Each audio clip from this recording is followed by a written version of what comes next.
Marcus Spears, former defensive lineman in the NFL, with his thoughts on if Shedeur Sanders is worthy of a top 10 pick.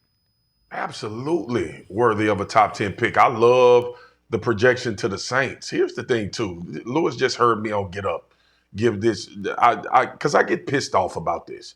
And we in the stadiums, Lou and I are in these stadiums. Mad Dog has covered this game long enough. And Molly, you know this as well, too. Every damn quarterback in the NFL cocky and brash. Every last one of them. Some of them don't say it publicly. Some of them tell me privately when I'm standing on the field with them before they about to play a Monday night football game. You don't think that that's a trait of all these great quarterbacks? You have not been paying attention to the NFL forever when it comes to these guys in this particular position. I'll tell you from a defensive perspective, if he ain't like that, I'm worried. If he doesn't have this type of energy coming into the league, coming into college, I'm worried about him when it comes to that. Here's the thing, though, about the NFL, and it's just like I said about Baker Mayfield years ago. If you're going to come in with this type of energy, you better back it up. You better play to that level. That's the only, because the criticism will come if you don't perform at that level. But a top 10 pick, what are we talking about? He went to Jackson State, transformed the program, went to Colorado. Yo, we didn't have Colorado on a ticker. I've been here 12 years. We didn't have their name on a ticker while I was here until Prime and Shedeur and Travis Hunter showed up, and they won some games and did some meaningful things. Let's welcome in Spencer German from 92.3 The Fan, Cleveland Browns on SI, Locked On Browns podcast. I don't argue with anything that Marcus Spears said. I'm not sure that he's a lockdown top 10 pick. I have questions. Could he be a really good quarterback? Yep, but I don't know that I'm betting my job on it if I'm a GM.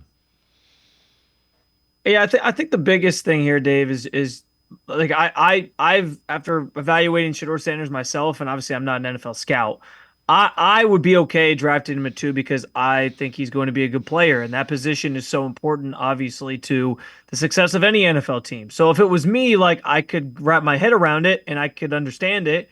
I think the problem is, though, as we talk through these evaluations of the players and where guys are just graded, there are players that are graded higher than what teams, including the Browns, most likely have Shedeur Sanders. Now they could still draft him, but you can't pass up when you have the guys that are ahead of him, and Travis Hunter, Abdul Carter. Those guys are consensusly being graded as better players, and there is something to the idea that you don't want to force the issue with certain picks or needs, especially at the quarterback position. I think Jimmy Haslam's comments last week at the owners' meetings were very enlightening in terms of like how they're approaching this thing, and it certainly sounds like they're going to be more patient with it. So if they're not going to force the issue, if they don't feel like they have to get quarterback right immediately right now, then yeah, you take best player available. And so I'm okay with him going top 10. I'm okay with him going to the Browns if they deem that he's worthy of it. I just think right now that there's higher grades on guys like Carter, guys like Hunter. And so it feels like that's the direction that probably this thing goes. And I can understand that totally, even though, I think Shedeur Sanders is going to be a hell of a player at the next level. Yeah, if they view him as a guy that's really good and they take him at 2, I get it. I don't have an issue with it.